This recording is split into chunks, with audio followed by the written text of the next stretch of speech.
আমি আহিছিলোঁ Umrangso gold field চাবলৈ আৰু এয়া হৈছে দাদাহঁতৰ ঘৰত ৰাতিৰ পৰিৱেশ আৰু মই গ'ল্ড ফিল্ড অহা ভিডিঅ'টো আপোনালোকক দিম বাৰু কেইদিনমান পিছতহে আপলোড কৰিম আৰু এয়া মই ৰাতি থাকিলোঁ মা ভণ্টি ঘৰলৈ গুচি গ'ল লগত খুৰীও আহিছিলে আৰু ভাইটি এটা গাড়ীখন চলাই আহিছিল সেয়া আমি বেলেগ দোকানলৈ যোৱা নাইকিয়া এয়া হৈছে ফাৰ্ষ্ট ফ্ল'ৰ মানে উমৰাংচু মাৰ্টত দাদাহঁত থাকে এইটো থাৰ্ড ফ্ল'ৰত থাকে ফাৰ্ষ্ট ফ্ল'ৰ ছেকেণ্ড ফ্ল'ৰ দোকান গোটেইকেইখন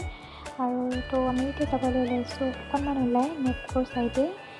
যিমান ডাঙৰ কেম্পাছ নহয় আমাৰ তাত দেখা নাই দিয়া আৰু ইমান ধুনীয়া গ্ৰীণ এৰিয়া হিলছ এৰিয়াবিলাক বহুত বেছি ভালো লাগে ন আৰু ইয়াত যে দেখিছে আমাৰ যে কয় নগাঁও ছাইডে নৈত যে বানপানী হয় যে এই গেটৰ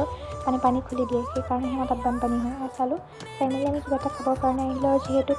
অহাকালি ছট পূজা 28 তাৰিখে যিহেতু ছট পূজা সেইকাৰণে পিছদিনাৰ কাৰণে ৰাতিও মানে ইয়াত নিয়ম কৰে মই প্ৰথম জানিছোঁ ইয়াত পানীত নিয়ম কৰিব আহিছে আৰু আমি কিবা এটা খালোঁ খাই মেলি আমি ছট পূজা অকণমান ক্লিপো ল'লোঁ